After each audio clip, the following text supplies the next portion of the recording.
Hello, hello, hello, and welcome to another episode of the Sabrina Zohar Show. My name is Sabrina Zohar, and I am your host. Guys, today we have such a special guest. We have Mark Manson here. Mark is fucking awesome. Like, when I started my journey, I had been following Mark, so it was truly just magical to be able to sit with him, and we did a pod swap, so you can hear me on his show too, The Subtle Art of Not Giving a Fuck. But today, it's funny, when Mark came on, at first I had this whole topic I was going to hit, and he said one thing was, I used to be a male dating coach, and that just took this episode into one of the best directions I ever could have asked for, and we really debunk all things avoidant from a former avoidant man. So I came right from the horse's mouth, y'all, and I'm really, really excited. So guys, as always, if you need anything, link in show notes. You can join one of the courses, get some free guides, or as always, guys, you have the podcast. Please don't forget to rate, review the show, subscribe wherever you're listening to, and don't forget to share it with a friend. It helps us grow. And guys, as well, they've changed the way that they do things on these platforms. Don't forget to auto-download the episodes. That way you have them fresh in your inbox every morning when they come out, and you don't have to go searching for it. Otherwise, these platforms like to take us off of your downloads list, and then you lose us forever. Well, you don't lose us forever, but we want to be with you guys along the way. So don't forget, guys. Thank you, thank you, thank you. And babes, without further adu, let's get right on into it, shall we? Mark, welcome to the Sabrina Zohar Show. It's good to be here. I'm so excited. There's a lot of pink in the room. Well, for anyone who doesn't know, we're at Mark's studio, and it's now the Sabrina Zohar Show. So I'm super excited. It's a takeover, yeah. Fuck yeah. Mark, if you could, I've been a fan of yours for a long time, but if you could, I like to always just start with, who are you? And if you could just introduce yourself to the audience in your own words. I'm best known for being an author. I wrote The Subtle Art of Not Giving a Fuck, as well as 3 other books. But I've also just done this internet thing, quote unquote internet thing, for 17 years.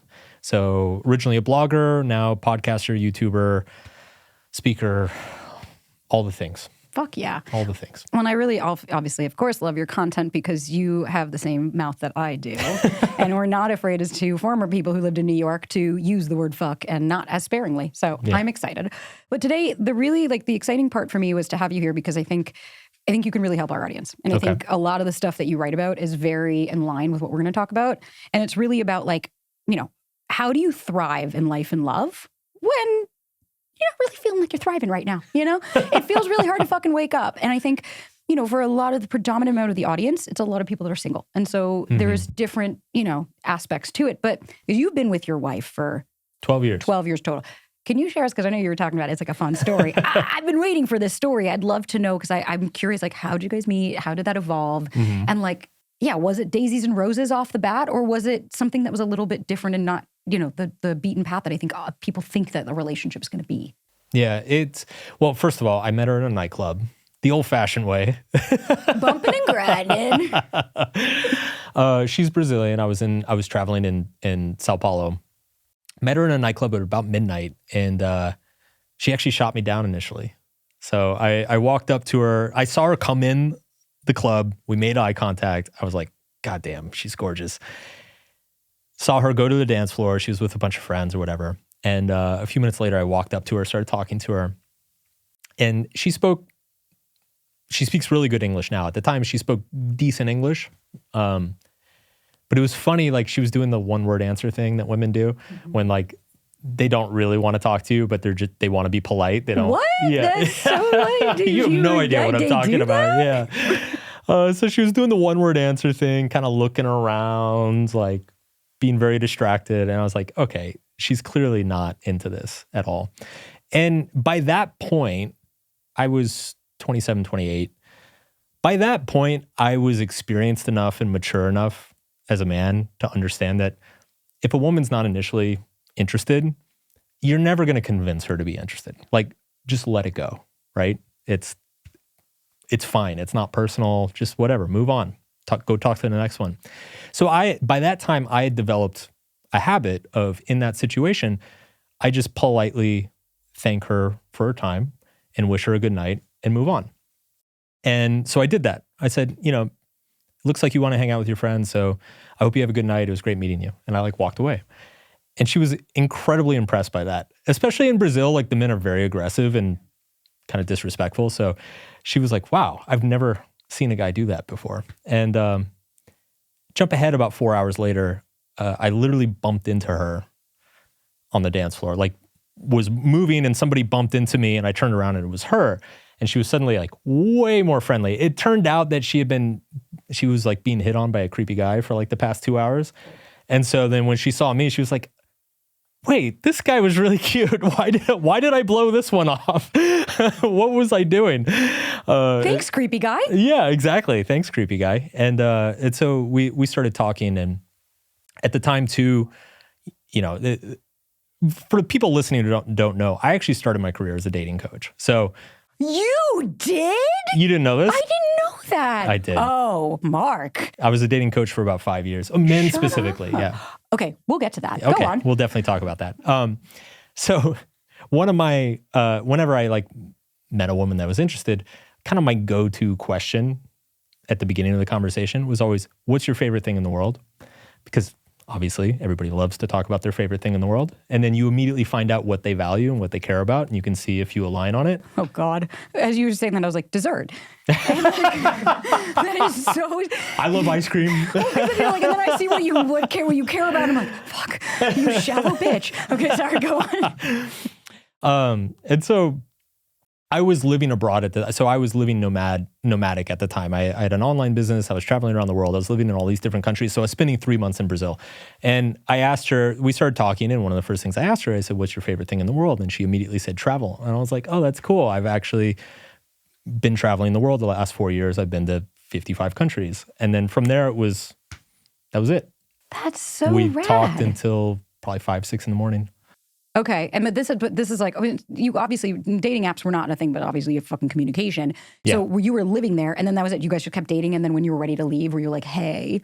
So we kept dating, and then probably like it was intense pretty quickly. Okay.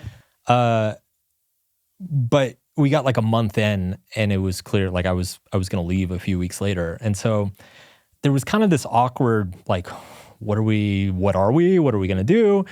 We talked about it. Neither of us had a whole lot of interest in doing some sort of long distance relationship thing. And so it was kind of clear that like, hey, this is probably going to end in a couple months. And that's sad and that's unfortunate, but this was amazing and we really care about each other and everything. And so I left after a couple months and we kept in touch.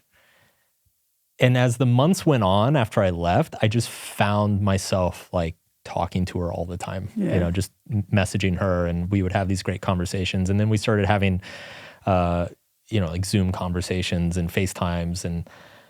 And finally I was in Colombia maybe 4 or 5 months later, and she was like, I'm going to come up and visit you. And I was like, okay, great. And so she came up, we spent like maybe a 3-day weekend together.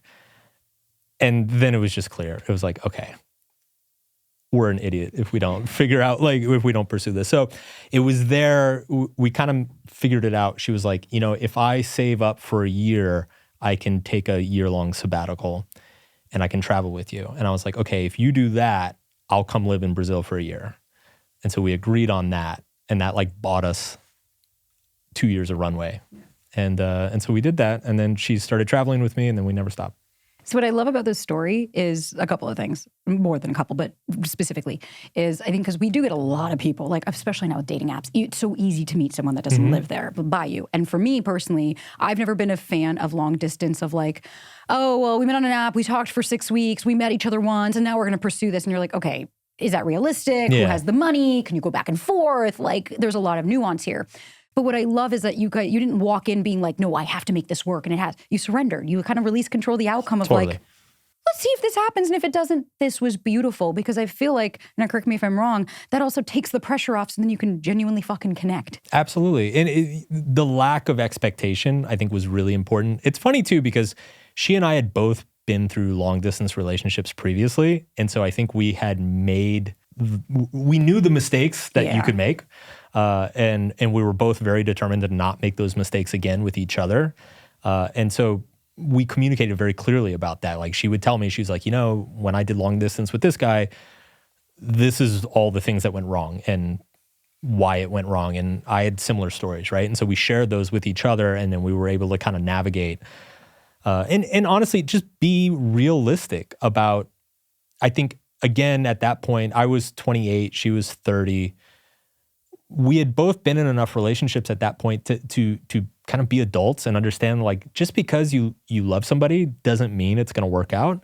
And just because you're great together doesn't mean you necessarily should be together.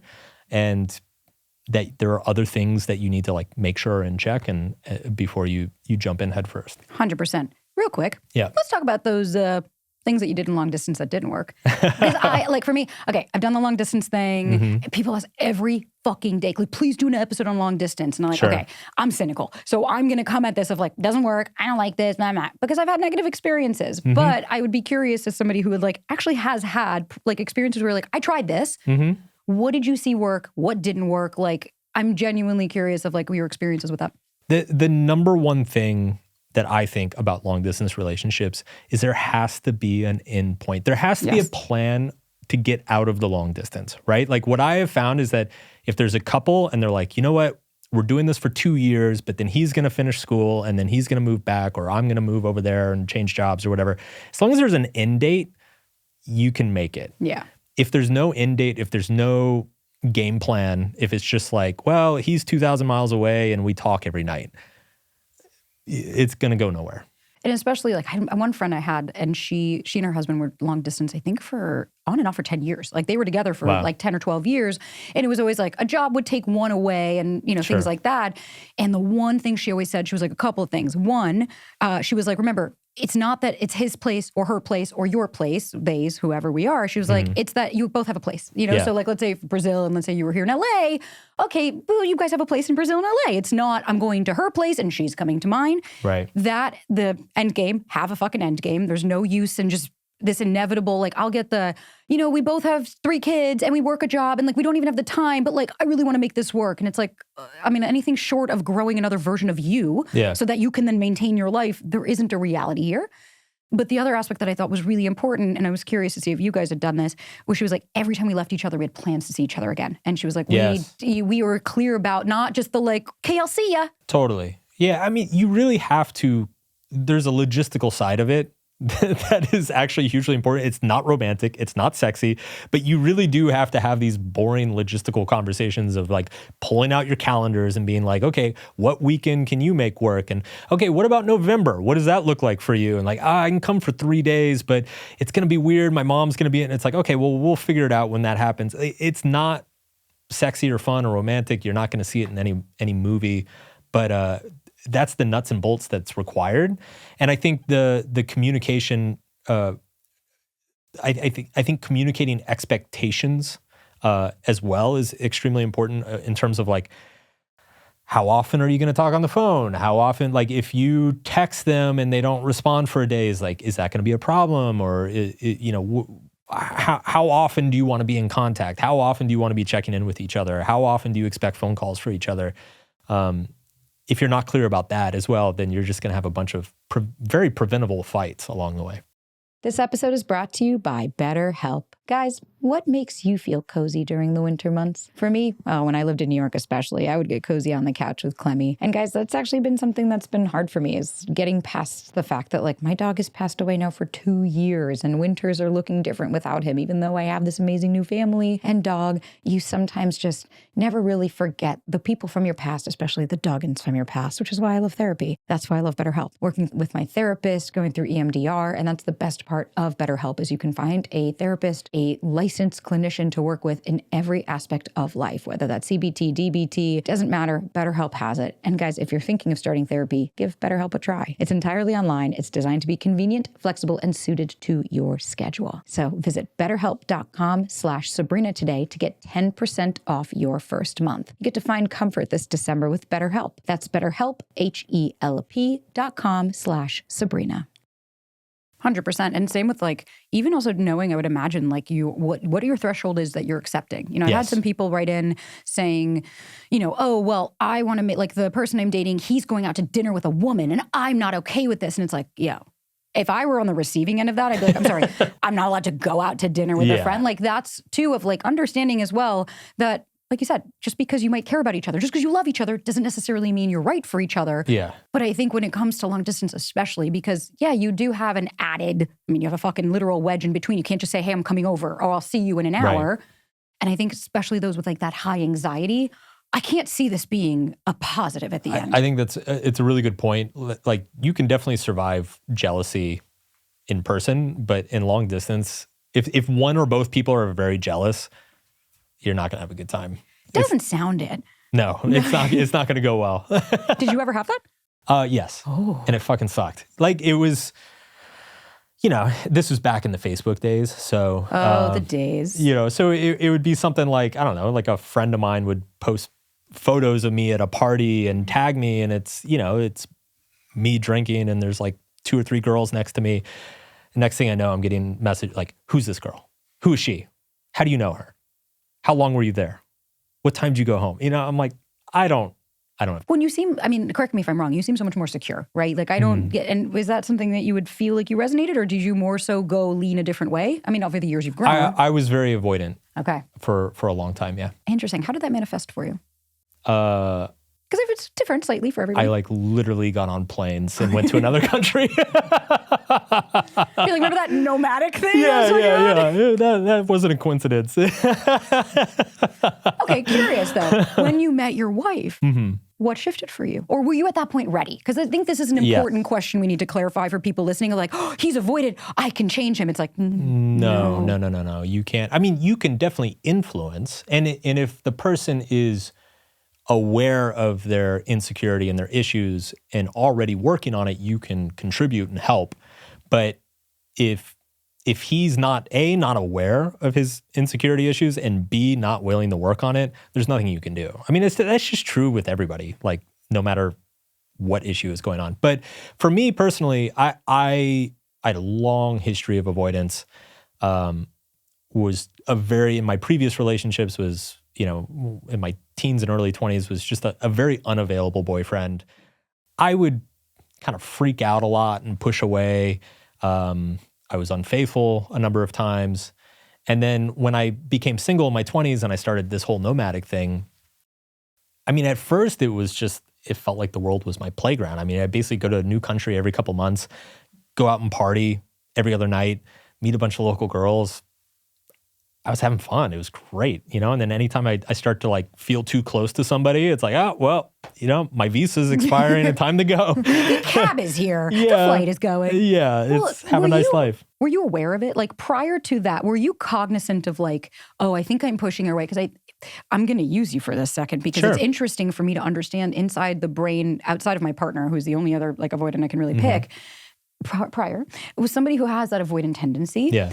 I think the question we hear all the time is like, well, don't they know? I don't understand. How do they not see it? Why won't they let me in? And I'm curious, from your perspective, that's all we really have right now, were you really conscious? Like, were you seeing it in these relationships where you're like, hey, I'm shutting down, I'm pushing this person away? Or was it significantly more subtle than that? I was definitely aware of it. What people have to understand is that an avoidant doesn't see it as a bad thing. Neither do anxious. Yeah, because it's anxious people suffer. Like, you're kind of constantly on this emotional roller coaster, and you're constantly suffering. As an avoidant person, I like being alone. Like, I enjoy being by myself. And so to me, there wasn't a whole lot of downside. On top of that, I'm having this fun, exciting life. I'm dating all these interesting people. I'm going to all these different countries, learning about their cultures. I was having a great time. And I think part of it, I was vaguely aware of it at the time, but I think I kind of justified it because I'm like, I'm young. Yeah. I'm in my 20s. If there's any time in my life to kind of just go wild and have all these experiences, this is the time to do it. There's always going to be time to settle down later. So I didn't feel particularly pressured or any incentive to like deal with it or address with it. What changed is that after probably 3 or 4 years of kind of doing the nomad bachelor lifestyle, it started to become unsatisfying. Yeah. What started happening is I started meeting, there were probably 2 or 3 women that I met that I really liked. And then I had to go. Yeah. And at that point it was like, visas expiring. Like it was actual, I have to go. Like legally I have to go, or I have to like start paying taxes here. And that was really hard. And then in some of the places it was difficult because it's like, yeah, you kind of keep in touch with them, but they have their own lives, and then they go meet another guy, a local guy, and some of the countries, it's like, I'm probably never going to go back there, right? So it started to become a little bit disappointing and dissatisfying. And by the time I met my wife, I was already in that place a little bit where I was like, this isn't sustainable. At some point, I need to be willing to compromise. And it's funny because I remember the last time it happened was probably 3 or 4 months before I met my wife. I met a woman. And I remember after that experience, I like told myself, I'm like, the next time I'm going to be willing to compromise. Even if it like freaks me out, I'm at least going to give it a shot because like, I can't keep doing this. This is killing me. And so by the time I met my wife, I was like, okay, why don't I max out my visa here in Brazil? And then let's see where it goes, right? Like give it a chance at least. Like be willing to work with her and see what happens. To me, that's the epitome of like, talk about proximity and timing, right? Because like my mom, since I was a kid, my mama would always say like, sure, you can love somebody, but if you're not in the right place in your life or in the proximity, totally, this ain't going to happen. Absolutely. And because you're very similar, you remind me of my partner. Like he was very just like super avoidant, just like, well, I don't need that, traveling everywhere. And then when we met, he said the same thing. He was like, I was ready. Like I just kind of knew I was done with this like avoidance bachelor lifestyle, started doing the work. And to me, I was like, yeah, if we had met a year prior, like if you had met your wife prior to that. We talk about that all the time. Yeah. Would have just been on the next flight. Absolutely. And so I think it's just, we have to put a pin of how important proximity and timing is in someone's life, that if you meet somebody, now I am not a fan of right person, wrong time. What makes them a right person is that they're there at the right time, right? Right. Sure, yeah, I could have met, like I have so many people in the past, they're like, man, that was amazing, right? Yeah. What a connection. Just didn't pan out. That doesn't mean I don't love my partner. That doesn't mean that I discredit that. Wasn't in a place in my life for this. Yeah. So I think it's just, I love to exemplify the importance. And I think your story is so fucking clear and critically understanding that it doesn't matter how amazing you are, it doesn't matter how amazing they are. If that person's not ready and willing, being able to see you and receive you, you could dance and star. Like, I mean, I would be curious, how many women try to change your mind? I mean, some, but it's, as an avoidant, anytime a woman starts trying to change my mind, I'm like, oh, I'm out of here. Like, thanks for proving my point. Yeah, I'm like, I'm not even going to listen to this. My favorite part is I just can see, we call tech guy as my partner. I could see him in the corner just like laughing and shaking his head because I think it's important. Like people have heard me talk about it, but it's important to hear it from somebody. You're not a bad person. There's nothing wrong with you. No. You're not doing this to be mean. And we have such a villainization of avoidance that it hurts me to see because I'm like, you guys are good people. You handle things differently. Yeah, you have to understand too that an avoidant, it's like a lot of the women I bailed on, I actually really liked and cared about them. Like it wasn't even that I didn't like them. It wasn't that I wasn't attracted to them. It wasn't that I didn't care about them or that I didn't even have feelings for them. Like most of them I did. It's just two things. One is the more that those feelings arose, the more it would kind of freak me out. And then two, I was in that place in my life where I'm like, yeah, I'm not ready for this. Like I can't do this yet. Not quite. And it wasn't, so this is going to sound trite, but it wasn't personal. Like it really wasn't personal. I dated a lot of great women that, to your point, if I had met at another time in my life, very easily could have ended up with them. Right. But it wasn't, I wasn't personally ready for that or mature enough to handle it.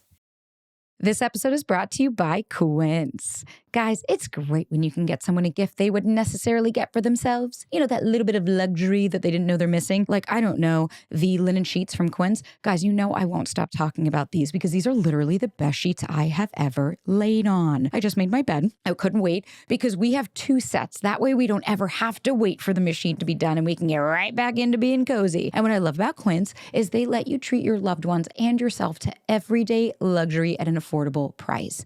Guys, they have iconic Mongolian cashmere sweaters, which start at $50. It's amazing. I'm obsessed with Quince. And you guys can gift luxury this holiday season without the luxury price tag. Go to quince.com/Sabrina for 365-day returns, plus free shipping on your order. That's QUINCE.com/Sabrina to get free shipping and 365-day returns. Quince.com/Sabrina. Anytime I hear was I not enough for them? I'm not good enough. I'm not worthy. I'm like, okay, let's flip the script. Imagine you're dating, you go on a date with someone and you're like, I'm not feeling it. And they're saying, but was I not good enough? You're like, what? That has nothing to do with it. Yeah. Because anytime I hear that, because like, yeah, I definitely was in that day, like when I was really in my anxious brain, because that's my core belief, right? I don't think I'm enough. And so when I meet someone that's unavailable, you're like, see? It's like, well, yeah, because he was on a plane. Like the writing was on the wall. It really isn't about you. No, Now, it's not. Sometimes it can be, right? Yeah. Like, but that doesn't mean that that's that person's attachment style. That could just mean that you're not a match. Sure.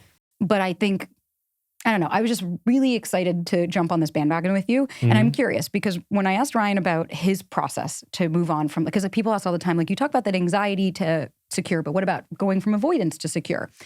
And Ryan had a spreadsheet. He had like a whole thing. That's his tech brain. And so like he had a process of like, challenging and da-da-da-da. But what was yours in the moments? I'm genuinely curious. Like I would imagine when you first met your wife, you were triggered. You were feeling like you want to shut down or like, this is uncomfortable. I don't want to do this. Was there anything specific that you like implemented or worked on or that really helped? Because I think for anybody also listening that's dating someone more avoidant, how can we support in that journey? So I can think of two things. One is mostly on her, and then one was something I did. Perfect. So she was great about it. She and I haven't talked about it in these terms, but I assume that some of the previous guys she's dated avoidants before me. So because she just seemed to kind of intuitively know how to react and deal with it. But it's, she and I had some very frank conversations, and I was very open about, my insecurities and my issues and all that. And she was very understanding. She was non-judgmental about it. And she just kind of understood that like, if I started to get weirded out and needed space or needed to get away, she just let me have it. Yeah. Right? Because, and I guess this is probably an important thing to understand about an avoidant. If an avoidant like feels a need to get away, let them get away. Because what will happen is if they really like you, they'll start missing you. And they'll be like, wait, why did I get away? She's really cool. What am I doing over here? And then they'll come back on their own. You're like, but I liked her. I liked her. Yeah. But if you chase them, you're just reaffirming their insecurity. Yeah. You're feeding into their anxiety further. And so they're just going to run even faster. So it's a little bit of a paradoxical thing. And she was very good about like, if I needed space, she'd let me have it. She wouldn't judge. She wouldn't be harsh or create drama or anything. So that was very much on her. The thing that I did, I by that point, I was able to look back at my previous relationships and realize that I had kind of blown them up for really stupid reasons. And basically looking for an escape hatch. I was like trying to invent escape hatches. And by the time I got to my wife, I was like, you know what? This is really great. Like she's very, very special. It's okay if it doesn't work, but if it doesn't work, it can't be for a dumb reason. It can't be because I invented some drama in my head and got upset over something stupid or behaved in a very stupid and disrespectful way. Like if it doesn't work with her, it needs to be for a legit reason. And so in those first couple of years, I definitely had bouts of anxiety and periods where I was like, oh my God, what am I doing here? I got to get out of here. I got to go somewhere. I got to like bang other girls and, like start like, scratching my neck, like, Jones in the corner. And I would just kind of remind myself like, all right, dude, it's okay. You're feeling this. Yeah. Don't do anything stupid. Like it's, and sometimes I would even have to go kind of through this thought process because one of the things that happens when you're avoidant as well is, we like to think that we're rational creatures, but like really our brains just kind of justify whatever we're feeling, right? So as an avoidant, when you start just having this intense unconscious need to get away from somebody, your brain starts inventing reasons to get away from them. You start like spotting. I even noticed it to a certain point where like women that I like who are objectively gorgeous, when my avoidance was triggered, they would appear ugly to me. Oh yeah. Like totally get that. Physically look ugly to me. And I would start noticing every imperfection, like anything in their behavior that was like just even slightly awkward or distasteful, like it would just be magnified times 100. And when I was younger, I used to react to that. I used to think that was real. And, but by the time I got to my wife, I realized I'm like, no, this is just my brain fucking with me. This is just a fun house mirror that happens when I start getting freaked out. And so when those moments would come, I would just remind myself, I'm like, this isn't real. This isn't real. It's going to pass. Don't blow this up for a stupid reason. Make sure it's a good reason. And sometimes I would even journal and like go through. I'm like, okay, why am I thinking about ending my relationship? And I would start listing out the reasons. And I'm like, okay, are these reasonable? Are these reasons a rational person would have? And I'm like, nope, nope, nope. Okay, never mind. Close the journal. I appreciate the challenging of thoughts. It's so funny to hear you say that as someone who had more avoidance, because on the anxious flip, notice how it's both of them are like secure people, right? The person that you're like, yeah, this would be good for me, not the super anxious girl or super avoidant guy. Yeah. And it's the same thing. You're like, oh, his jeans are too tight. And it's like, you thought he was sexy. No, nope. That hairline is going and I can see I lost a hip. It's gone. Yeah. And you'll find anything. And I think because a lot of people will ask, well, how do I know the difference? And it's like, you can tell the difference between saying, when I'm with this person, I don't feel safe. I don't feel emotionally safe, or versus finding something of like, he has a Velcro wallet. And you're like, you guys, the icks are getting out of hand. Yeah. But I did want to ask you something else. When you were coaching men, specifically, because I didn't realize that you were like predominantly that, were you noticing anything specific? Because we hear so many, like a lot of the content and things that we have, it's but a women perspective. Right. And then we'll get the red pill men of like, women belong in the kitchen. And you're like, next. Yeah. But from someone who's significantly more rational, like level-headed, I would be curious, what did you see from their perspective? I think this episode is really beautiful because we get to hear another perspective and a totally different thought process. Right. That's not that different. It's just a male version of me, and I'm fucking stoked about that. But I would love to know, when you were working with these men and you were in this world, like what were you hearing that the frustrations and things that they were struggling with? And is there anything that we can offer the audience, especially if it's the female audience listening, or male, if you're dating men, that would be able to help? Because I think we're still not understanding a lot of things. Yeah, from my perspective, I personally believe that men and women both have very legitimate frustrations in dating. The problem is that the things that are frustrating the women and the things that are frustrating the men tend to be opposite of each other, or like they tend to be things like the things that are frustrating the men are things that women don't have to deal with, and the things that are frustrating the women are things that men don't have to deal with. So they kind of talk past each other. They don't realize that the other one is suffering as well. And on the male side, it's really simple, and it's the simple fact that men, by and large, are socially and culturally expected to initiate everything.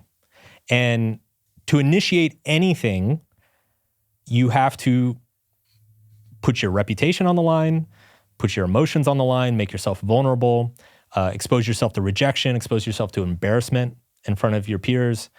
And that's really fucking hard. And so I would say probably at least 50% of the clients I had when I was a dating coach, it was just pure anxiety. It was like, I don't know how to talk to a woman I'm attracted. I get too nervous. Like I'm literally scared to talk to her, because what if she says this? What if she makes fun of my hair? What if she likes my friend more than me? It's all these things. And so with men, it's a lot of the work is just courage. Yeah.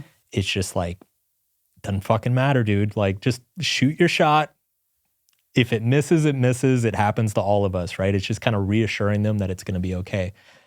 On the female side, so to that point, a lot of men who are very frustrated in their dating romantic lives, they look at women and they're like, well, every cute girl I know can like be with any guy she wants. She gets approached all the time. Like 50 guys swipe right on her all the time, right? Like it must be so easy to be a woman. This is so unfair. Oh my God, women are so spoiled and entitled. Like they don't, and so I can see what leads down that path. Yeah. And I've watched a lot of men go down that path, and I've tried to pull a lot of men back from that path. But I also sympathize with why they end up there, because it does seem unfair. Like if you're the type of guy who is so anxious and scared to open your mouth in front of a woman that you're attracted to, and then you see that same woman get hit on by a dozen douchebags who treat her like shit, and then watch her complain that every guy she meets treats her like shit. Like, of course you're going to be bitter. Of course you're going to be bitter. So I understand that. What men don't understand is that the female frustration is that, yes, you are constantly exposed to men who are attracted to you, but you have no choice over the men you're exposed to. You don't get to decide which douchebag comes up to you at the bar. You don't get to decide. You don't get to decide the 6'5" dude that comes up and corners you in a bar, and you're like, fuck, okay, let me just be polite. Right. Like, how do I get out of this? Am I going to be assaulted? Yeah. Is he going to follow me? Like, is he, what the fuck is going on here? Right. Like, men don't understand that aspect of it. And then I think women look at men, they're like, wow, men never have to worry about that. Yeah. Men never have to worry about like a guy following him to his car. Like, men don't ever have to worry about like being physically overpowered or, being hit or, walking alone on the street at night. Exactly. Little right? things that I see my partner who's you guys are of similar stature, and I'm like, what does it feel like to just be able to leave the house and not have to worry about, is my chest showing? Is my butt out? Are my clothes too tight? Am I going to get hit on by this person? Shit, it's dark at night. I don't feel comfortable. Now this guy's following me. It's like, there's a lot of variables. Absolutely. So men don't see that. And women suffer and struggle a lot with that. And they see that men don't deal with that. And they're like, wow, it must be so easy to be a guy. They're so lucky. They have it so easy. Why are they complaining, right? So I just feel like the sexes like don't see where the other one is struggling. But to answer your question of like the biggest one was courage and anxiety. And then the other one, and this is kind of sad, but it's true. The other one was just social skills. Like a lot, I can't tell you how many guys I worked with who are like genuinely really good guys, smart, successful, like went to a good school, have a good job. A lot of them were good looking and never had a girlfriend, never had any sort of romantic experience, socially awkward, shy. A lot of them, I had a lot of like doctors and lawyers who were like, I was studying 80 hours a week for the last 15 years, so I just literally never went on a date because I didn't have time. It's like Arrested Development almost. Absolutely. They're like stuck at that. And so they're 30, but they have like the social skills of an 18-year-old. And so it was kind of my job to be like, okay, so, here's socializing 101. God, it's wild. We don't think about that, right? Especially us being so social creatures. That we're like, yeah, people do struggle with that. Yeah. This episode is brought to you by Element. Guys, for so long, I actually didn't really understand the importance of electrolytes because electrolyte deficiency or imbalance can cause headaches, cramps, fatigue, brain fog, and weakness. I just thought, no, girl, you got to drink your water. And it's like, you also need to add electrolytes to your water so that you properly stay hydrated without the sugar and other dodgy ingredients found in popular electrolyte and sport drinks. What I love about Element is zero sugar. And so they have an electrolyte drink mix and a sparkling electrolyte water born from the growing body of research revealing that optimal health outcomes occur at sodium levels 2 to 3 times the government recommendations. And so for me, because I'm going through this mold detox, I gotta be really cognizant of the electrolytes that I'm drinking and what I'm putting into my body because it's so important that I give myself what I need because I'm losing so much going through the detox. Mold is such a great time. And that's why I'm so obsessed with Element. And I'm so excited because their flavors are so delicious. And you guys can get your free Element sample pack with any purchase at drinkelement.com/Sabrina. Also try the new Element Sparkling, a bold 16-ounce can of sparkling electrolyte water. It's so interesting. To your point, 100%. I see so many similar things, and I think you put it so well that the sexes really don't, and like, of course, obviously same sex. I hear you. I get it. I got my gays. I love my gays. Don't get me wrong. I get it. It's hard. 2 men? Okay. Or 2 women? Like, I understand. 2, they, whatever pronoun. I don't give a shit. I respect you. 2 humans coming together. It doesn't matter. You're going to have your shit. And so it's going to be a struggle. What I really see is, like, to your point, is I'll see the inside of the men, right? Because I've quite a lot of male clients, and then I've got my females. And I'll see my females predominantly dealing with this, like, they don't want me, I'm not enough, I'm not good enough, why don't they want me? But I'm trying and I'm doing everything, why won't he just let me in? And you're like, oh, okay, all right, let's work on that. But then I'll get the guys, and I try to explain this to the audience where I'm like, you don't hear what they're telling somebody of this, just this confusion of like, I don't want to like, do I Keanu Reeves and just like not touch them because I don't want them to feel inappropriate? Am I pursuing too much? Is she interested or is she playing a game? I don't really understand how to read this. Or then I'll get the like stage 5 clinger where they're like, hey, yeah, I went on 2 dates with this girl and she's saying I was like physically, like mentally abusive to her. And you're like, what? Like, and so it's a lot of, I think what we really see is that like both parties are dealing with their own shit. Yeah. Same with anxious, avoidant, and give a fuck. Everybody is dealing with their own stuff. And I feel like I was like that one quote I saw of like, if you knew how often people project onto you, you take things way less fucking personally. Yeah, absolutely. It is wild. Okay, I have a couple of questions that I'm going to get into a lightning round, but I wanted to take another couple at the avoidant aspect just because you're here. I'd love your thoughts on this. Or even if you just have anything that you want to share. Because the number one thing that I get from, again, most of the audience is predominantly anxious. That's the people that come because, when you're anxious, you're like, this hurts, I want to heal it. Yeah. The avoidant, like you said, the avoidant people are like, I don't know, this feels pretty good. I could just be alone, right? Just go play some video games. Yeah, toodles. So, and I think like anytime, Ryan and I will be like, anyway, even live, and it's like people are always, asking questions of like, one, can I get them to change? Well, we know that you can't. But I think what I'd be curious, is there any last bit of feedback or tips or anything you'd like to give the audience of like, hey, okay, so if you're somebody that's going to date somebody more avoidant, you got to understand outside of the space, either it be like, have hobbies outside of this, like have your own life, be focused on you. But is there anything that we can kind of leave the audience with on dating people that are avoidant so that we can remove some of the stigma and just help a little bit more to have real relationships? Because if I listened to the clickbait on the internet, I wouldn't be with my partner. Yeah. If I had listened, because we hooked up on the first date, we met on Hinge, I was like, I'm not going to see this guy again. And he was more avoidant. He wasn't texting every day, and I think that maybe we can even just touch on that of like, there's this, it's just one text. And why don't they just text me? And I don't understand. And it's like, right off the bat, even hearing that, it's not about the text. Right. But I would be curious just what you've seen, especially in that world, anything we can offer on this.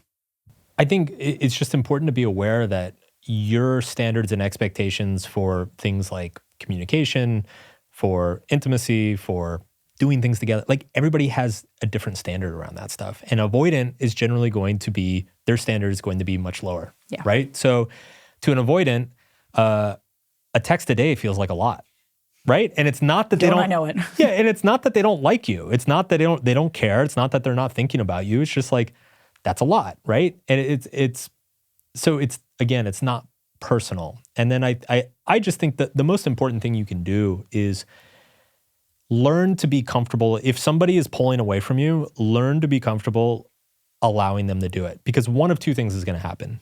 Either they're going to disappear, in which case they're doing you a favor, because it was never going to work anyway. Or two, they're going to come back and they're going to feel more comfortable and secure because they were able to have that space when they needed it. They felt comfortable having that space.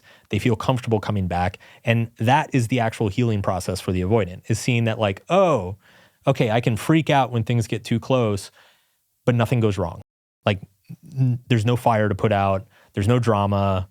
Airplane didn't fall from the sky. We're not going to fight about it. Like it's okay. It's going to be fine. And over time, that becomes less and less. Like I don't feel a need to get away from my wife anymore. I haven't in a long time.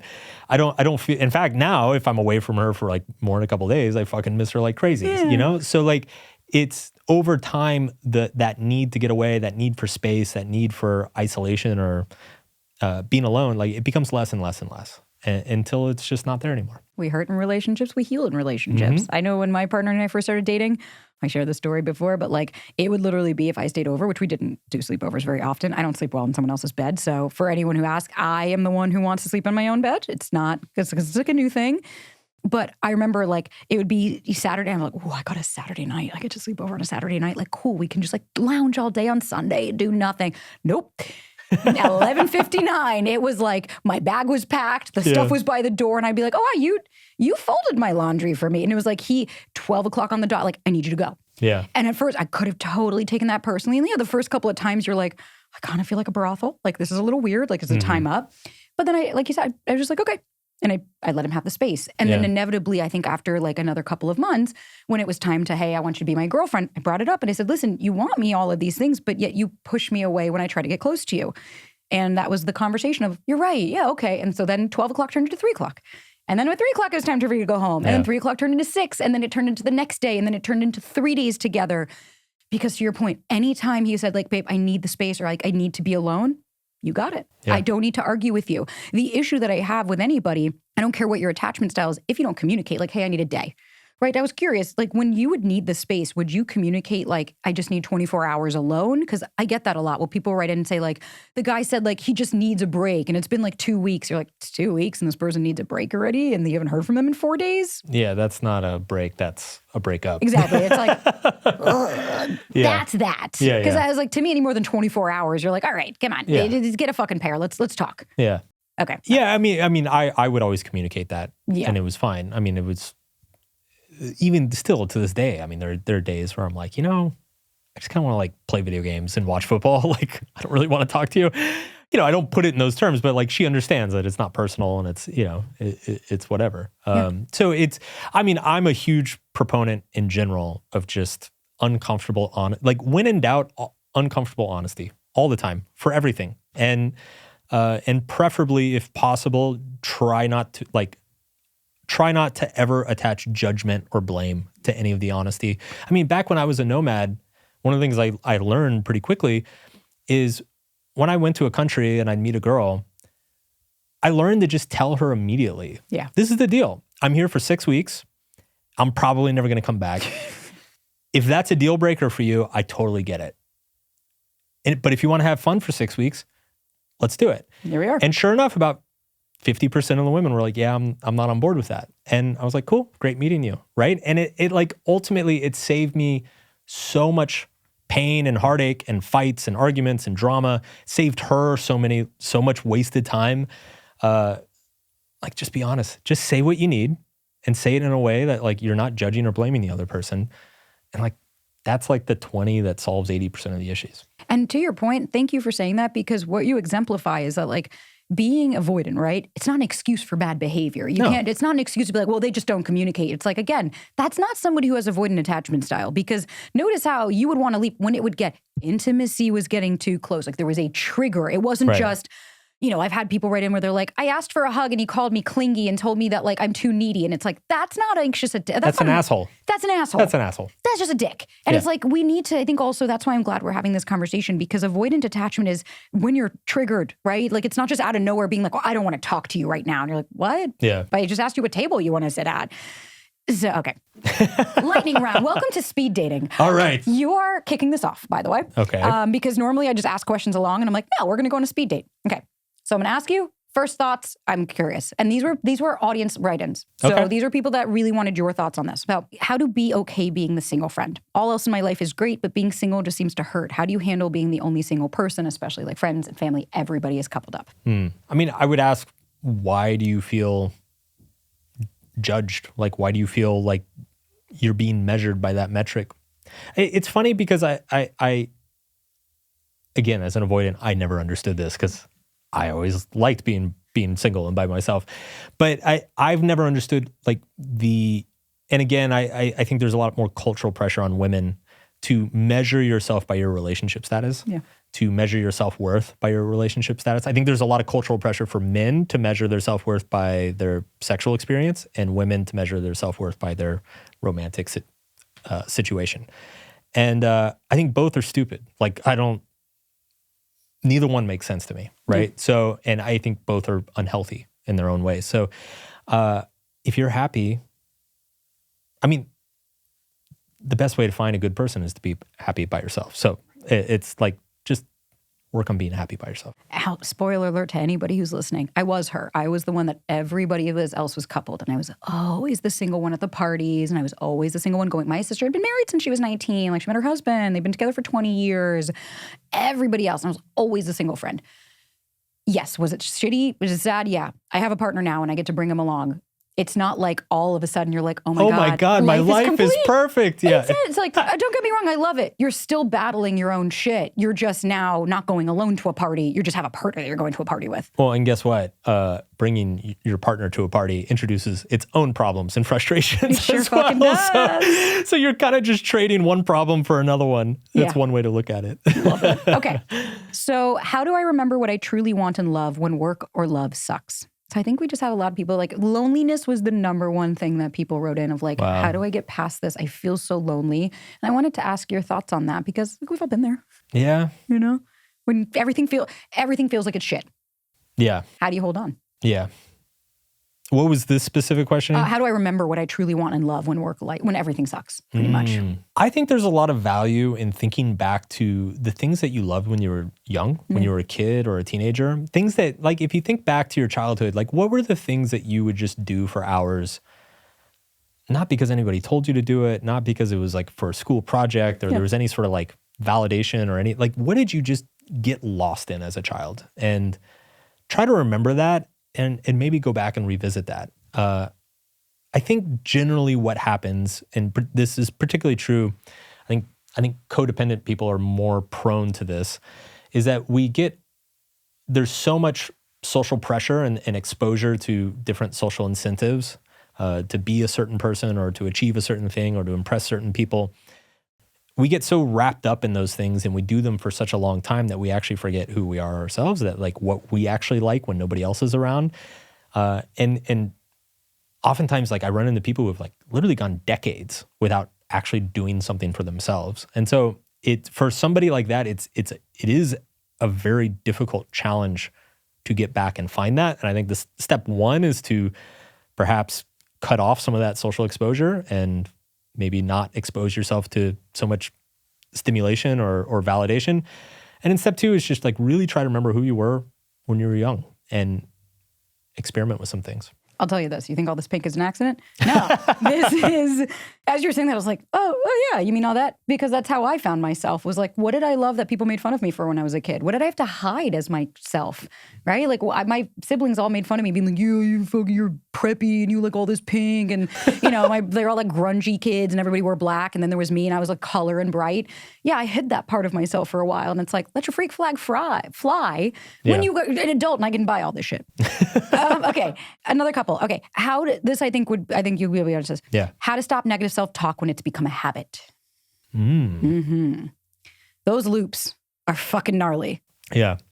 I think this is what I've personally found. I think mileage may vary for different people, but I think for negative self-talk, journaling is anytime I think you need to challenge your basic assumptions or like preconceived notions, I find journaling to be the best tool to do that. Yeah. Because what you can do is you can like write out your assumption and then you can go back and be like, okay, in what ways could this be wrong? What would it mean if this was wrong?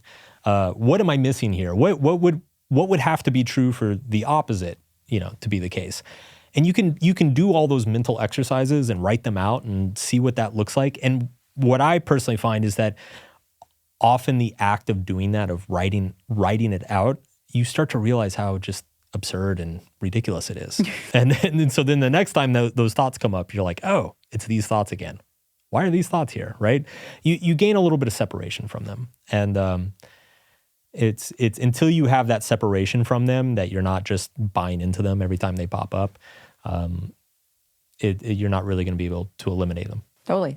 For me, it was hard. Like journaling, love it because that activates a different part of the brain. If I'm thinking it, I'm going into a thought. But if I'm writing it, you're like, oh, I'm putting pencil to pen or pencil to paper or whatever the fuck it is. But also like even just acknowledging like, yeah, I'm having a negative thought right now. Yeah, that's the other thing too. I mean, meditation is really good for this, is like developing the ability to observe thoughts without necessarily believing them. Yeah. I mean, spoiler alert, like half the shit you think is just nonsense, right?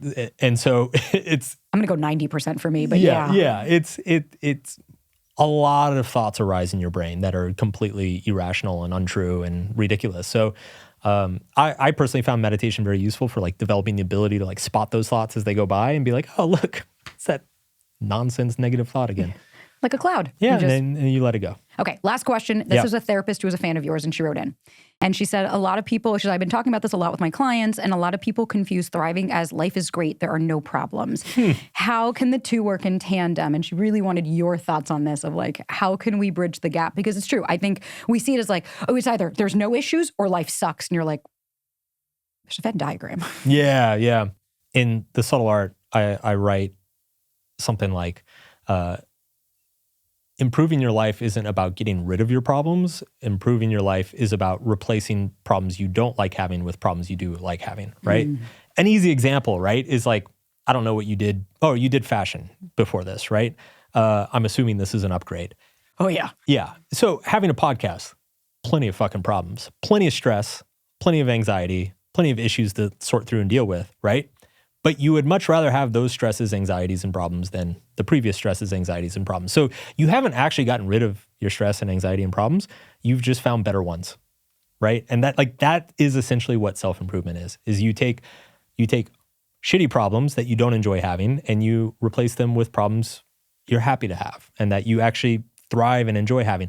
Another thing that I've often like asked people at my events is, what sort of masochist are you? Like, what sort of pain do you like secretly enjoy? That you're like, yeah, fuck me up. Yeah, hurt me, daddy. Yeah. And like for me, it took me a long time to realize, but you're writing a book right now, right? And it's like fucking excruciating. I have like, there's kind of a sick pleasure that like I get with just sitting there and rewriting a paragraph like 8 different times. I'm like, yeah, this is so horrible, but I kind of like it. I kind of like that's me with podcasting. Spank me harder. Exactly. Yeah. Here I'm like, I'm so anxious, and I'm like, ooh, this is hot. Yeah. Let's go. And what people need to understand too, and this is a real danger in the realm of relationships, because I think people tend to idealize relationships more than most other things in life. Like people tend to they're like, if I could just meet the right person and have the right relationship and find the one, everything's going to be great. And that's not the case. It's meeting the right person and finding the quote unquote one. It's basically finding somebody that you fight very productively with. Like you still fight, you still like, they still hog the covers and they still fart more often than you'd like them to. And they still like have these weird idiosyncrasies that drive you crazy. And you still have dumb arguments about who takes out the trash and the right way to load a dishwasher. But you just fight productively. And you like, and it's not as hard as it is with other people. And I found that is actually what makes a relationship the right relationship. It's like having a car. It's like if you get the older one that's out of warranty, you're like, fuck, it's above my pay grade. But if you get a car and you're like, there's issues, but I can manage them. It's within my window of tolerance. It's like, okay. Yeah. I love that. Mark, what a fucking awesome conversation. Thank you for bestowing so much wisdom. My pleasure. Where can people find you? Mark Manson on pretty much every social platform, markmanson.net. The books are everywhere. We'll link it in the show notes too. Yeah, I think that's it. I mean, yeah, just read my shit. Yeah, perfect. And listen to your podcast because I'll be on it too. Listen to the podcast. Podcast is called the Subtle Art of Not Giving a Fuck Podcast. And you can probably get it on this platform. Yeah, sweet. Thanks, Mark. Cool. Thank you.